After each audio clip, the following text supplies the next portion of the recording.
আদালতের নির্দেশের পরও জরুরি চিকিৎসা দিতে ব্যর্থ বেশিরভাগ বেসরকারি হাসপাতাল ও ক্লিনিক, ব্যবসায়ী মানসিকতাকে দুষলেন ভুক্তভোগীরা।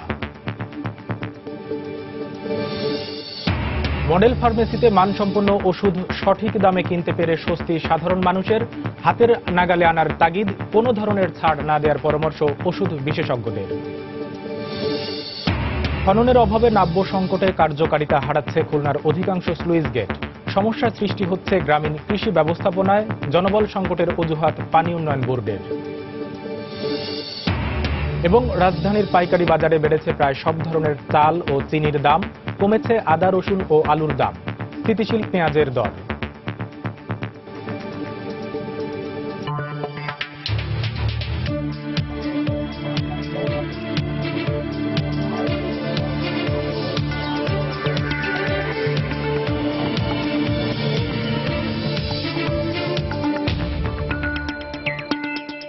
দেখছিলেন শিরোনাম।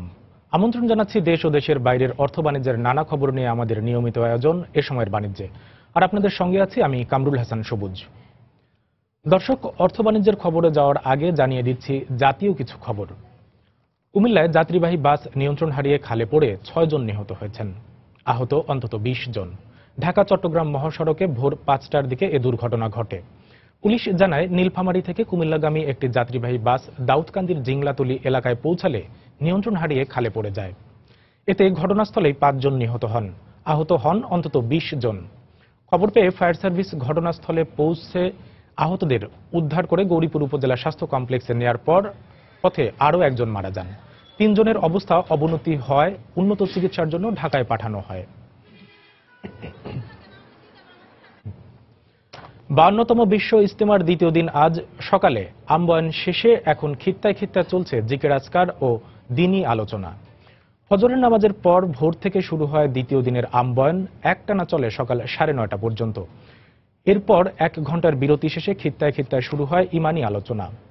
দুপুর নাগাদ এ আলোচনা চলার পর জোহরের নামাজ একসাথে আদায় করবেন মুসল্লিরা। এদিকে শীতকে উপেক্ষা করে দ্বিতীয় দিনও বিভিন্ন জেলা থেকে ইজতেমা ময়দানে আসছেন মুসল্লিরা। ইতোমধ্যে দেশ বিদেশের লাখো মুসল্লি সেখানে জড়ো হয়েছেন। প্রথম পর্বের এ আয়োজনে দেশের 16টি জেলার পাশাপাশি প্রায় 50টি দেশের ধর্মপ্রাণ মুসল্লিরা অংশ নিচ্ছেন। প্রায় 160 একর জমির ওপর আগতদের জন্য প্যান্ডেল করা হয়েছে। ময়দানে প্রবেশের জন্য খোলা হয়েছে 18টি প্রবেশপথ। নিরাপত্তা নিশ্চিতে মাঠ পর্যবেক্ষণে থাকছে 14টি ওয়াচ টাওয়ার। প্রতিটি মোড়ে বসানো হয়েছে 4মুখী সিসি ক্যামেরা। আগামীকাল আখেরি মোনাজাতের মধ্য দিয়ে শেষ হবে ইজতেমার প্রথম পর্ব।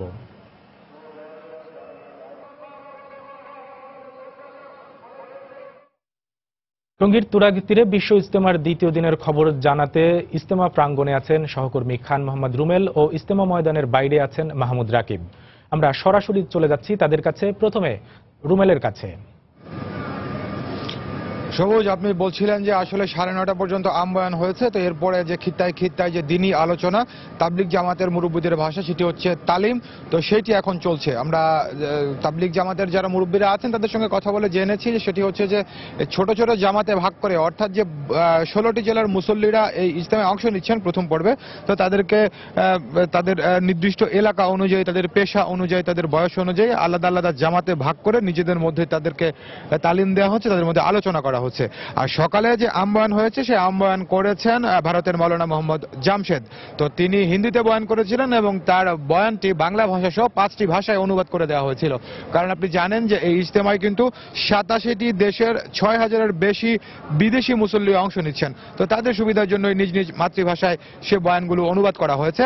তো এখন হচ্ছে তালিমের কাজ চলছে এবং এটি চলবে হচ্ছে জোহরের নামাজ পর্যন্ত, এবং জোহরের নামাজের পরে হচ্ছে নতুন করে আবারও বয়ান শুরু হবে। আর এছাড়া আপনি জানেন যে আগামীকালকে এই রোববার আখিরি মোনাজাতের মধ্য দিয়ে প্রথম পর্বটি শেষ হবে। তো এই আখিরি মোনাজাত শেষে এখান থেকে যারা 3 দিনের জন্য ইজতেমায় অংশ নিতে এসেছেন তারা তাদের নিজ নিজ বাড়িতে ফিরে যাবেন। আর এছাড়াও আপনি জানেন যে তাবলিগ জামায়াত কিন্তু বছর জুড়েই তাদের চিল্লা নিয়ে দেশে বিদেশে বিভিন্ন জায়গায় ঘুরে বেড়ান।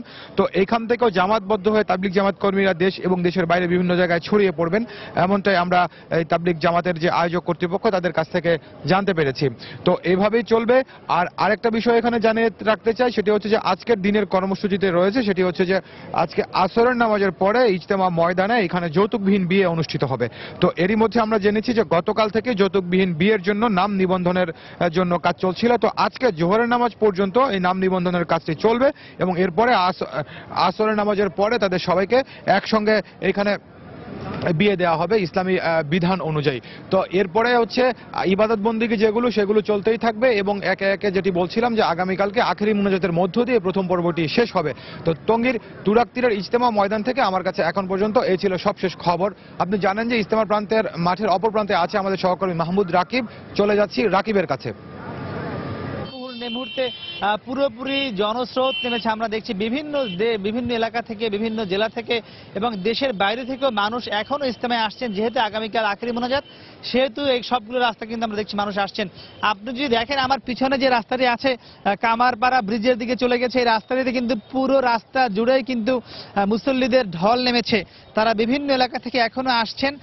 এর বাইরে আমরা যদি বলি আইন শৃঙ্খলা বাহিনীর কথা, ইজতেমার মাঠের চারপাশে আসলে আইন শৃঙ্খলা বলতে যা যা বোঝায়, যা যা উপাদান দরকার তার সব কিন্তু আমরা দেখেছি এবং সব ধরনের প্রস্তুতি নিয়েছে র্যাব, পুলিশ, সাদা পোশাকের পুলিশ, এইচবি থেকে শুরু করে সব আইন শৃঙ্খলা বাহিনী।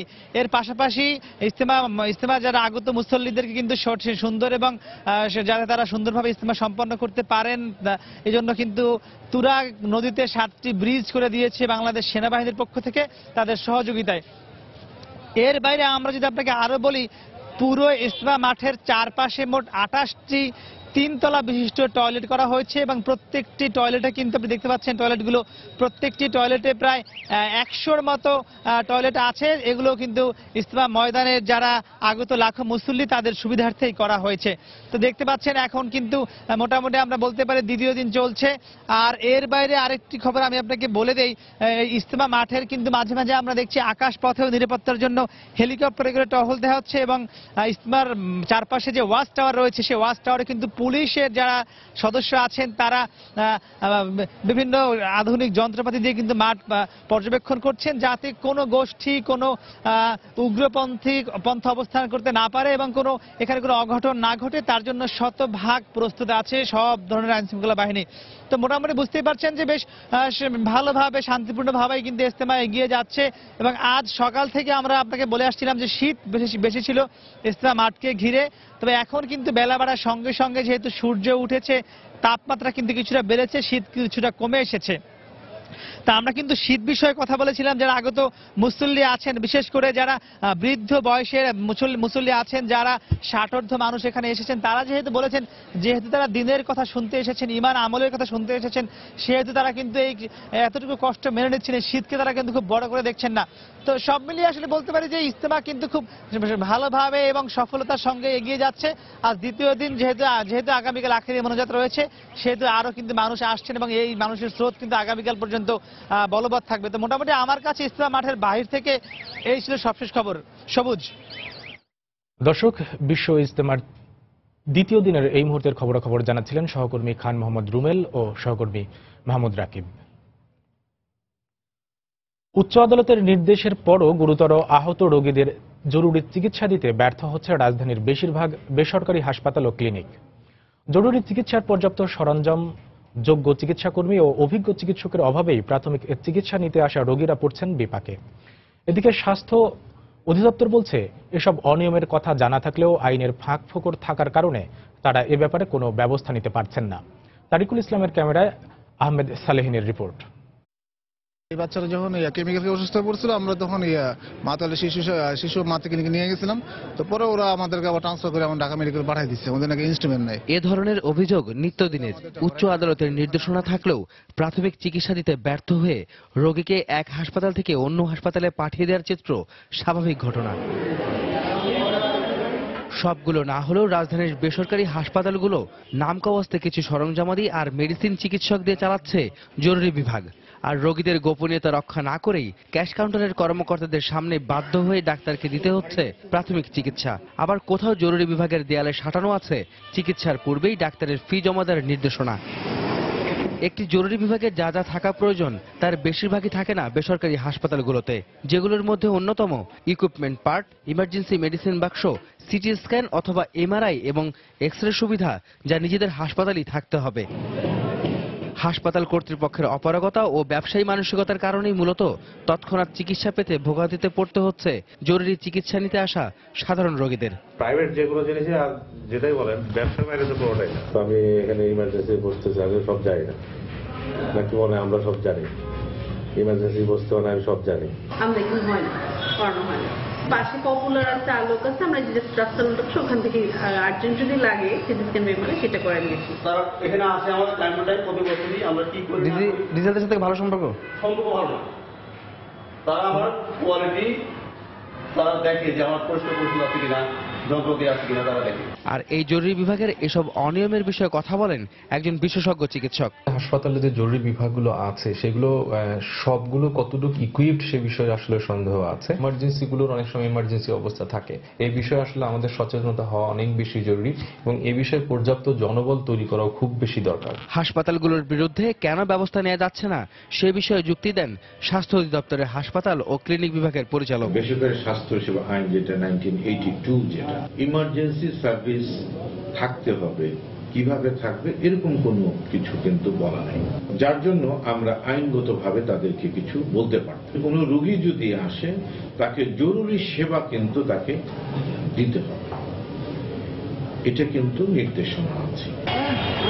তবে রুটিন মাফিক এসব হাসপাতালের বিরুদ্ধে দ্রুত ব্যবস্থা নেওয়ার আশ্বাস দেন তিনি।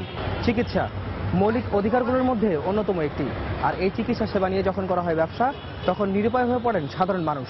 সমস্যাগুলো নিয়ে বিশ্লেষকদের বিশ্লেষণ এবং গণমাধ্যমে উঠে আসার মধ্যেই শুধু সীমাবদ্ধ না থেকে সংশ্লিষ্টদের কার্যকরী পদক্ষেপ হতে পারে নাগরিক অধিকার নিশ্চিতের অন্যতম পন্থা, এমনটাই মনে করছেন সাধারণ মানুষ। আহমেদ সালেহীন, সময় সংবাদ, ঢাকা। মডেল ফার্মেসিতে মানসম্পন্ন ওষুধ সঠিক দামে কিনতে পেরে স্বস্তি প্রকাশ করেছে সাধারণ মানুষ। স্বাস্থ্যসেবা নিশ্চিত করতে হাতের নাগালের মধ্যে মডেল ফার্মেসি স্থাপনের তাগিদ জনসাধারণের। তবে সংখ্যা বাড়লেও মানের ক্ষেত্রে সরকারকে কোনো ধরনের ছাড় না দেওয়ার পরামর্শ ওষুধ বিশেষজ্ঞদের। মুজাহিদ শুভর রিপোর্ট।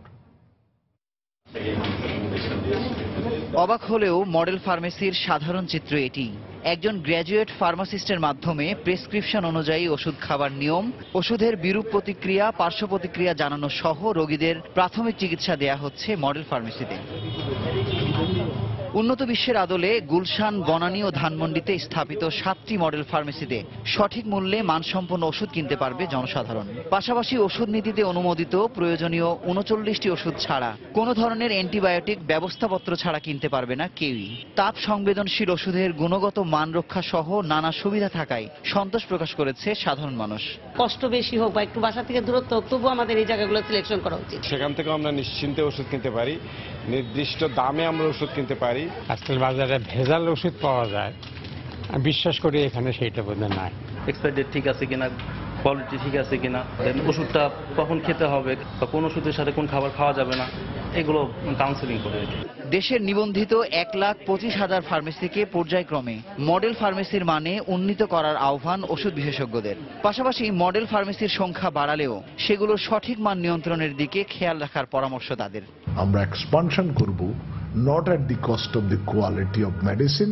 স্বাস্থ্যসেবাটাকে আরো উন্নত পর্যায়ে নেওয়ার জন্য pharmacist, proper A grade pharmacy প্রত্যেকটা ফার্মাসিতে থাকাও আবশ্যক। শিগগিরই পাইলটিং হিসেবে প্রতিটি বিভাগীয় শহরে ও পর্যায়ক্রমে প্রতিটি জেলা শহরে একটি করে মডেল ফার্মেসি স্থাপন করা হবে বলে ঘোষণা দিয়েছে স্বাস্থ্য মন্ত্রণালয়। সরকারের এই উদ্যোগে রোগীদের জন্য নিশ্চিত হবে নিরাপদ ঔষধ। পাশাপাশি ভেজাল ওষুধের সাথে জড়িতরা চরমভাবে ক্ষতিগ্রস্ত হবে বলে আশ্বাস স্বাস্থ্য প্রতিমন্ত্রীর। মডেল ফার্মেসির মাধ্যমে আমরা নিশ্চিত করব যাতে জনগণ ভালো ওষুধ পায়, জনগণের যাতে ক্ষতি না হয়। দেশে প্রায় সবই মডেল ফার্মেসি হয়ে যায়, একটাও সরকারের অনুমোদনের বাইরে না থাকুক, এটি আমাদের পরিকল্পনা। জনসাধারণের স্বাস্থ্যসেবা নিশ্চিত করতে ফার্মেসি সমূহে সুশৃঙ্খল ওষুধ বিতরণ ব্যবস্থা চালুর বিকল্প নেই বলে মত বিশেষজ্ঞদের। মুজাহিদ শুভ, সময় সংবাদ, ঢাকা। এবার বাংলাদেশ নিউজিল্যান্ড টেস্ট সিরিজ প্রসঙ্গ। টম লাথামের সেঞ্চুরিতে বাংলাদেশকে ভালোই জবাব দিচ্ছে নিউজিল্যান্ড। ওয়েলিংটন টেস্টের তৃতীয় দিনে শেষ খবর পাওয়া পর্যন্ত প্রথম ইনিংসে স্বাগতিকদের সংগ্রহ 3 উইকেটে 292 রান। এর আগে সাব্বির রহমানের 50-তে 8 উইকেটে 595 রানে প্রথম ইনিংস ঘোষণা করে টাইগাররা। 7 উইকেটে 542 রান নিয়ে তৃতীয় দিন শুরু করে বাংলাদেশ। দারুণ খেলতে থাকা সাব্বির রহমান ক্যারিয়ারের দ্বিতীয় 50 তুলে নিলে 8 উইকেটে 595 রানে ইনিংস ঘোষণা করে টাইগাররা। রানের পাহাড়ে চাপা পড়া কিউদের শুরুটা বেশ সাবলীল। একবার জীবন পাওয়া রাভালকে রাব্বি ফেরান দলীয় 54 রানে। এরপর অধিনায়ক উইলিয়ামসন বেশ আগ্রাসীভাবে খেলে তুলে নেন ক্যারিয়ারের 25তম 50। ব্যক্তিগত 54 রানে তাসকিনের প্রথম শিকারে পরিণত হন কিউ অধিনায়ক। মারমুখী মেজাজে খেলা রস টেইলরকে ব্যক্তিগত 40 রানে থামান রাব্বি। তবে ওপেনিংয়ে নামা টম লাথাম এক প্রান্তে অবিচল থেকে দারুণভাবে খেলতে থাকেন। বাংলাদেশের বোলারদের হতাশায় ডুবে তুলে নেন ক্যারিয়ারের 6ষ্ঠ সেঞ্চুরি। তাকে ভালোই সঙ্গ দিচ্ছেন হেনরি নিকোলস।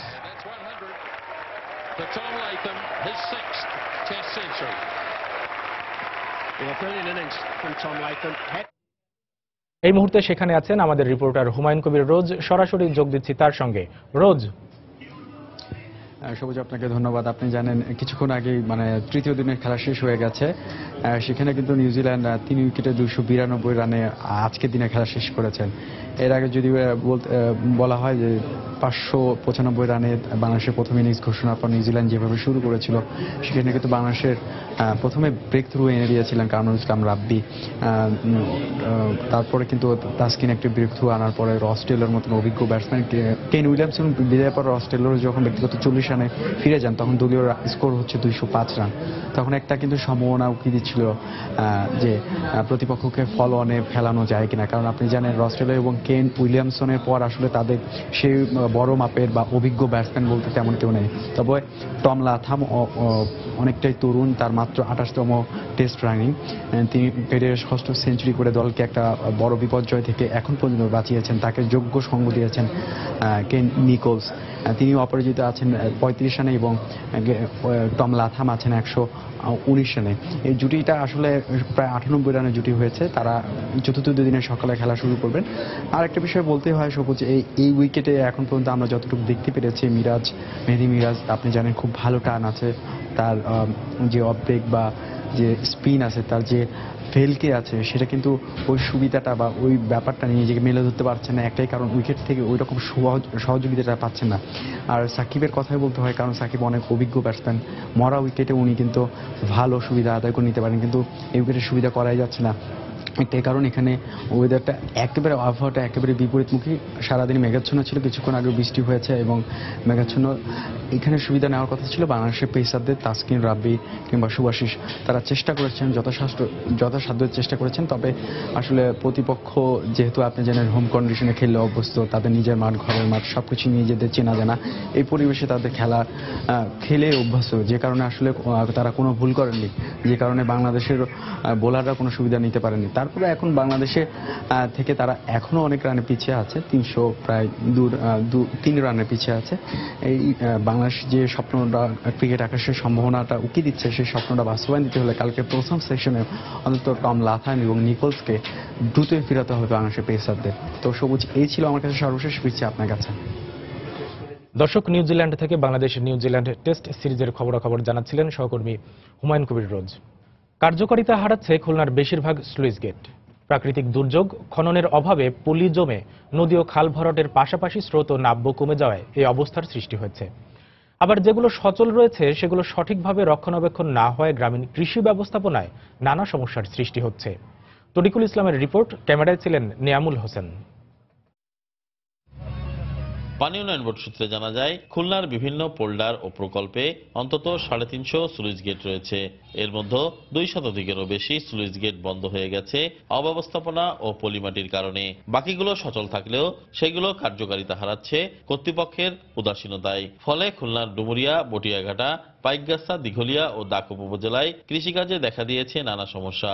অধিক বৃষ্টিতে স্লুইস গেট দিয়ে পানি সরানোর ব্যবস্থা না থাকায় কৃষি জমিতে সৃষ্টি হচ্ছে জলাবদ্ধতা, ব্যাহত হচ্ছে কৃষি কার্যক্রম। কিছুদিন বাদেই লবণ আসবে, তাতে করে আমাদের এই যে তিলের সময়, শুকনো সময় এই গেটতে জল উঠে ওই তিলটা মারা যায়। যে সময় পানির দরকার হয় তখন পানি পাওয়া যায় না, আর যখন পানির দরকার না তখন বোঝাই করে দেয়। এই গেট ভাঙার কারণে অন্যান্য কোনো ফসল হচ্ছে না। স্লুইস গেটের দায়িত্বপ্রাপ্তরা জানায়, স্লুইস গেটগুলো নষ্ট ও ব্যবহারিক প্রযুক্তি পুরাতন হয়, সঠিক সময়ে গেটগুলো ওঠাতে ও নামাতে সমস্যা হয়। গেট ঠিক থাকে তাহলে টাইম মতো 2-1 লোক উঠে যায়, আর এমন লাগে 8-10 জন লোক উঠতে গেলে মানে গেটের সমস্যা। বাইরের 2টা গেট নষ্ট আছে, ওই যে লিক করে পানি আর কি, আর ওই উপরের রেলিংটা নষ্ট আছে। অবশ্য পানি উন্নয়ন বোর্ড কর্মকর্তা অজুহাত হিসাবে জনবল সংকট ও অর্থের অপ্রতুলতার কথা জানান। এই গেটগুলো রক্ষণাবেক্ষণের জন্য বা এই করার জন্য আমাদের কিন্তু কোনো জনবল নাই। আমরা কিন্তু অনেক গেট আপনার মেরামত করতেছি, অনেক যেগুলো হয়তো নষ্ট হয়ে গেছে বা নদী ভাঙন কবলিত হয়েছে সেগুলো আমরা অনেক জায়গায় রিপ্লেসও করে দিয়েছি। স্লুইস গেটের খনন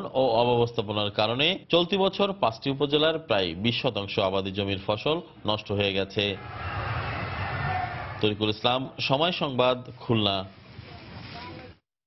এ সময়ের বাণিজ্যে আরো থাকছে, বাহারি রং ও নকশার আকর্ষণীয় শতরঞ্জি এসেছে এবারের বাণিজ্য মেলায়। গৃহসজ্জায় বাড়তি মাত্রা যোগ করায় ক্রেতা দর্শনার্থীর ভিড় বেশি এসব স্টলে।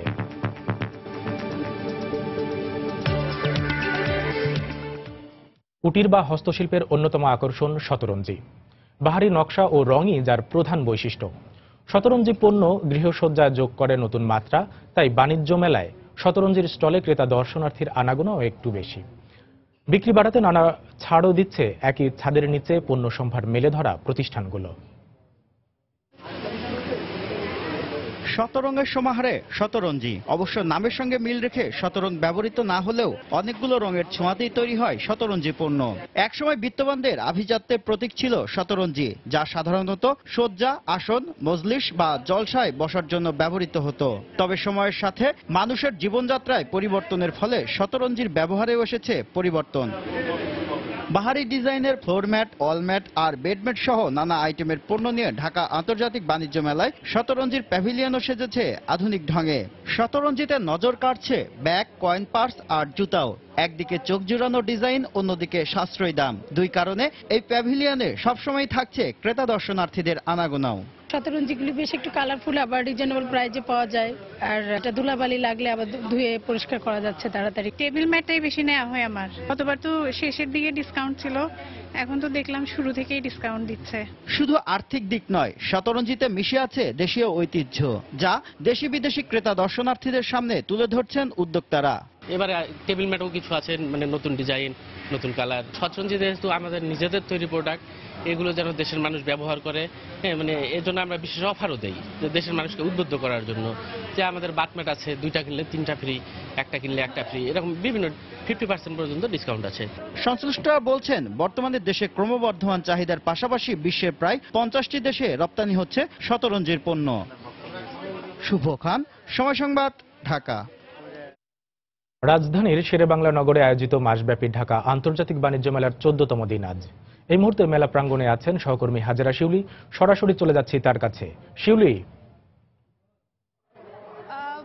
সবুজ, আপনি জানেন যে আন্তর্জাতিক বাণিজ্য মেলার যত সময় গড়ায় ততই বেশি ক্রেতা দর্শনার্থীর সমাগম বাড়ে, এবং আজকে আন্তর্জাতিক বাণিজ্য মেলার 14তম দিন চলছে, এবং সময় যতই বাড়ছে ততই কিন্তু মেলায় ক্রেতা দর্শনার্থীর সমাগম বাড়ছে, এবং বিশেষ করে ছুটির দিনগুলো কিন্তু ক্রেতা দর্শনার্থীরা বেশি আসেন, এবং আজকেও তার ব্যতিক্রম নয়। এবং সকাল 10টা থেকে আমরা দেখতে পাচ্ছি যে নানা শ্রেণী পেশার মানুষ তাদের পরিবারের সদস্যদের নিয়ে মেলায় ঘুরতে এসেছেন। তারা বিভিন্ন স্টলে ঘুরে বেড়াচ্ছেন, এবং তারা যে শুধু ঘুরছেন তা না, তারা সাথে তাদের পছন্দের পণ্য যেগুলো হাতের কাছে পাচ্ছেন সেগুলো তারা কিনছেন এবং দরদাম করছেন। এবং এবার কিন্তু প্রথম থেকেই বিভিন্ন প্রতিষ্ঠান মেলায় বিভিন্ন ধরনের ছাড়, অফার এবং বিভিন্ন ধরনের প্যাকেজ ঘোষণা করছে।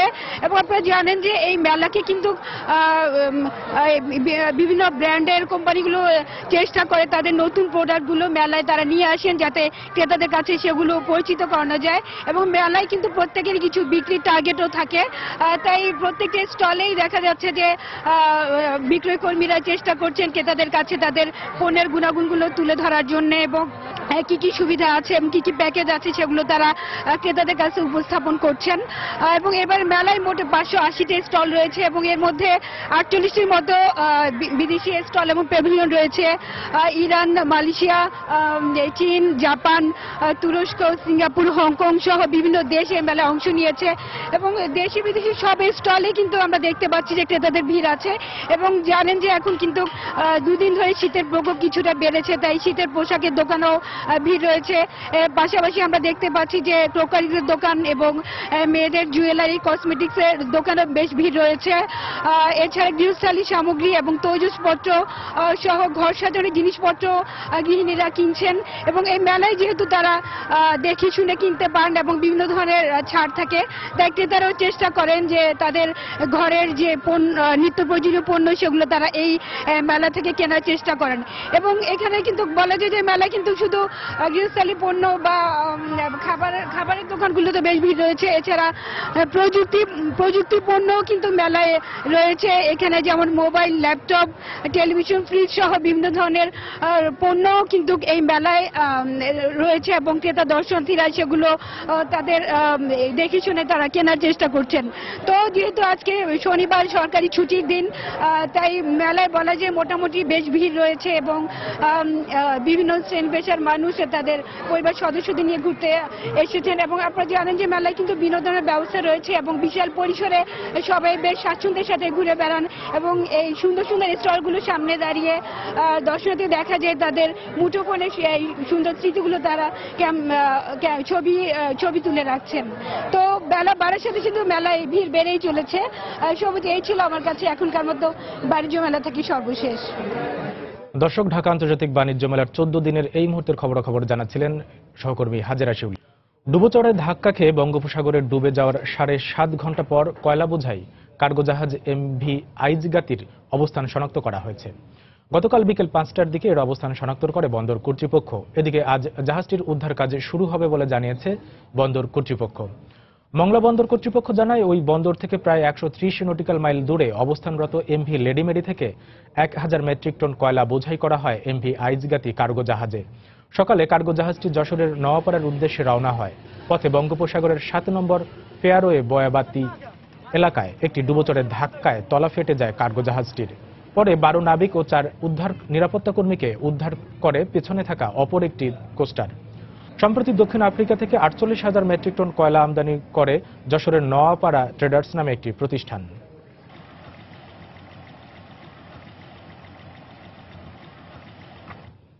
রাজধানীর পাইকারি বাজারে ঊর্ধ্বমুখী রয়েছে সব ধরনের চালের দাম।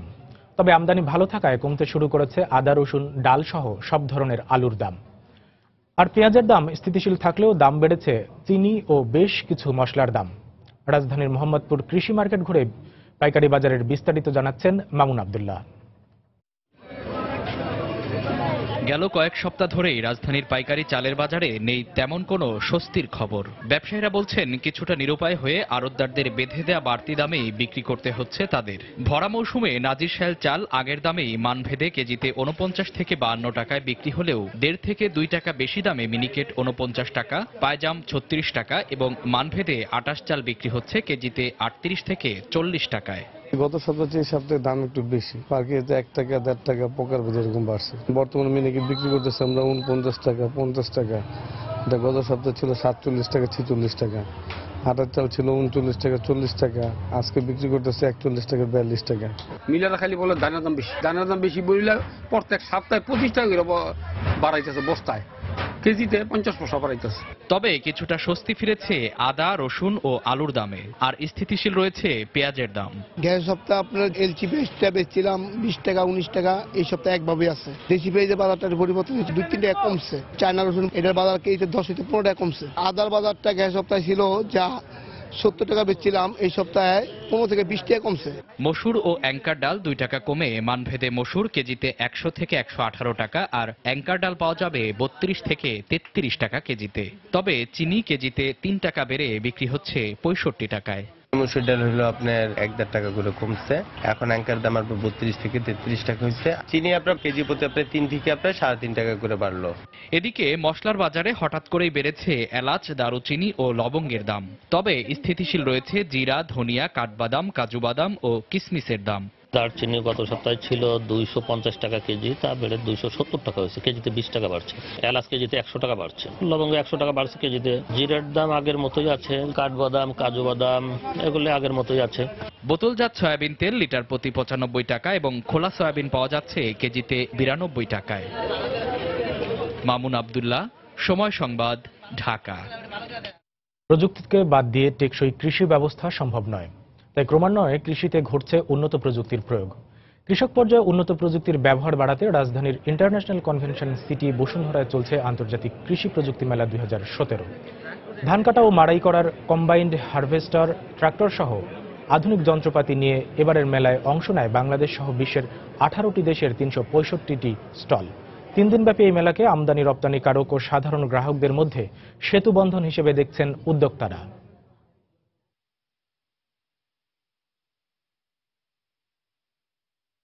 ধরনের মেলা আসলে বিভিন্ন বাংলাদেশের যেসব ডিস্ট্রিক্টে বেশি এগ্রিকালচারই হয়, মানে যেমন লাইক পাবনা জেলা, ঈশ্বরদীতে, লাইক এদিকে ময়মনসিংহ, এইসব এলাকায় এই ধরনের মেলার আয়োজন করলে আরো ভালো হয়। একটা মিল মালিকের পক্ষে অনেক সময় হয়তো সম্ভব হয় না যে চায়নাতে যাওয়া বা কোরিয়াতে যাওয়া বা জাপানে যাওয়া। ইন্ডাস্ট্রিয়ালিস্ট যারা, মিল মালিক যারা আছে, তাদেরকে আমাদের নতুন প্রযুক্তি তুলে ধরতে পারতেছি। ক্রেতা দর্শনার্থীদের পদচারণায় জমে উঠেছে 3 দিনব্যাপী চা প্রদর্শনী। রাজধানীর ইন্টারন্যাশনাল কনভেনশন সিটি বসুন্ধরায় চা প্রদর্শনীতে আসা ক্রেতা দর্শনার্থীদের বিভিন্ন জবাব দিতে ব্যস্ত সময় পার করছেন ব্র্যান্ড প্রতিষ্ঠানগুলোর বিক্রয় প্রতিনিধিরা। চা শিল্পের 150 বছরের ইতিহাসে প্রথমবারের মতো আয়োজিত এই প্রদর্শনী দেশ বিদেশে চা শিল্পের ব্র্যান্ডিংয়ের অন্যতম মাধ্যম হিসেবে কাজ করবে বলে মনে করছেন উদ্যোক্তারা।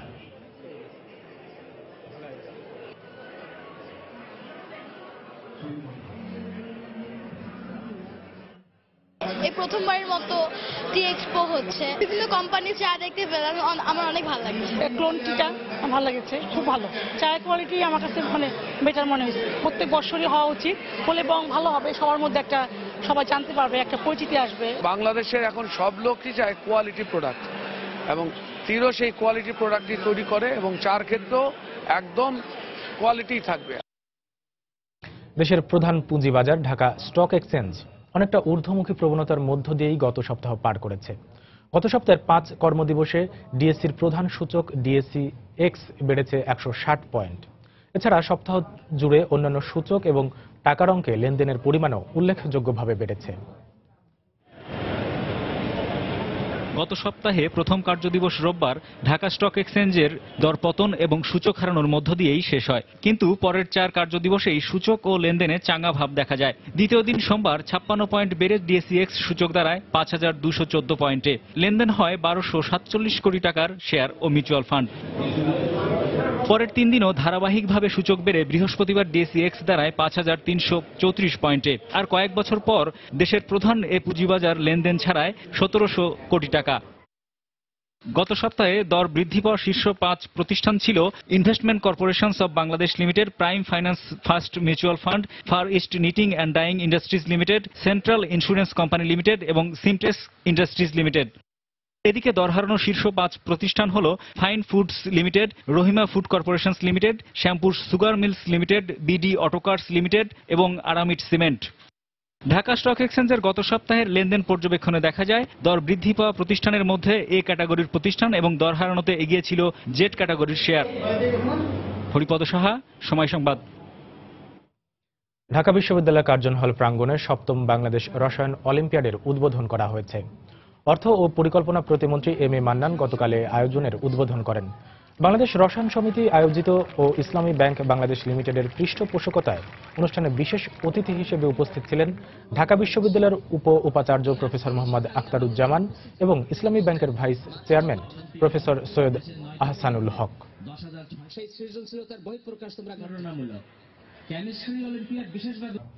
দেশের বাইরের অর্থ বাণিজ্যের খবর। গ্রিসে বেকারত্ব হার কমে দাঁড়িয়েছে 23%। গেল বছরের অক্টোবরে এই হার ছিল 23.1%। দেশটির জাতীয় পরিসংখ্যান ব্যুরোর তথ্য অনুযায়ী 2012 সালের মার্চের পর এ হার সর্বনিম্ন। বর্তমানে দেশটির 11 লাখ মানুষ বেকার, এর মধ্যে কমেছে তরুণ বেকারত্বের সংখ্যা। গ্রিসের বেকারত্ব হার কমলেও এ হার পুরো ইউরোজোনের মধ্যে সর্বোচ্চ।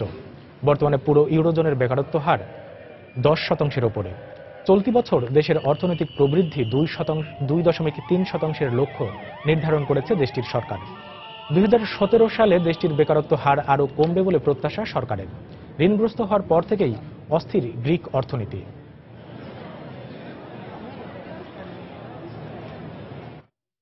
নিষেধাজ্ঞা তুলে নেয়ার পর পশ্চিমা বিশ্বের কাছ থেকে অর্ডার করা প্রথম বিমানের ডেলিভারি পেল ইরান। এয়ারবাসের A321 মডেলের বিমানটি আনুষ্ঠানিকতার মধ্য দিয়ে ফ্রান্সের তুলাওয়াস থেকে যাত্রী নিয়ে তেহরানে এসে পৌঁছায়। অনুষ্ঠানে উপস্থিত ছিলেন যোগাযোগ মন্ত্রী আব্বাস আখুন্দি। গেল বছরের শেষ দিকে যুক্তরাষ্ট্রের বিমান নির্মাতা প্রতিষ্ঠান বোয়িং এবং ইউরোপের বিমান নির্মাতা প্রতিষ্ঠান এয়ারবাসের কাছ থেকে 180টি যাত্রীবাহী বিমানের অর্ডার দেয় ইরান এয়ার।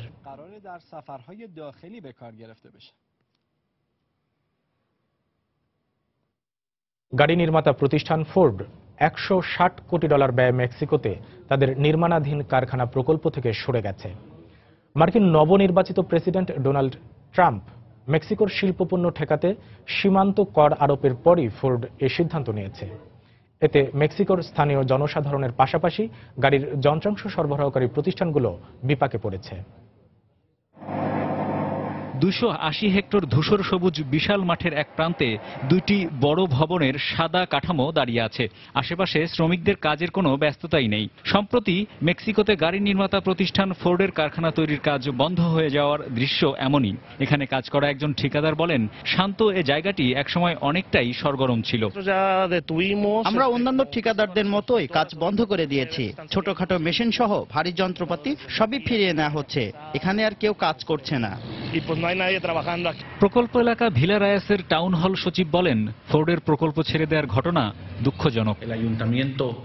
আমরা ফোর্ডকে এখানে বিনিয়োগের জন্য সব ধরনের সুযোগ সুবিধা দিয়েছিলাম, কিন্তু এমন একটি কারণে তারা প্রকল্প ত্যাগ করছে যার সাথে সিটি হল, পৌর কর্পোরেশন, রাজ্য সরকার কেউ জড়িত নয়। যা চেয়েছিলাম তা হলো না।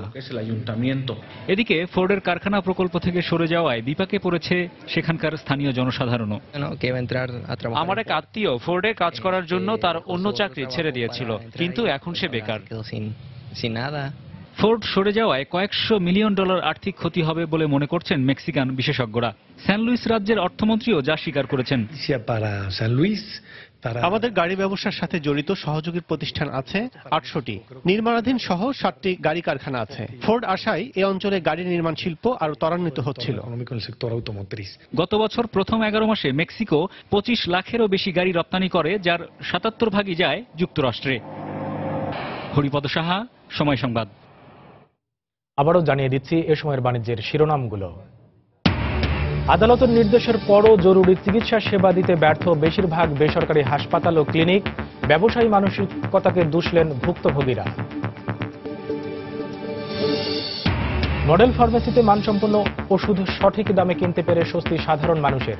হাতের নাগালে আনার তাগিদ, কোনো ধরনের ছাড় না দেওয়ার পরামর্শ ওষুধ বিশেষজ্ঞদের। খননের অভাবে নাব্য সংকটে কার্যকারিতা হারাচ্ছে খুলনার অধিকাংশ স্লুইস গেট। সমস্যা সৃষ্টি হচ্ছে গ্রামীণ কৃষি ব্যবস্থাপনায়। জনবল সংকটের অজুহাত পানি উন্নয়ন বোর্ডের। এবং রাজধানীর পাইকারি বাজারে বেড়েছে প্রায় সব ধরনের চাল ও চিনির দাম। কমেছে আদা, রসুন ও আলুর দাম, স্থিতিশীল পেঁয়াজের দর।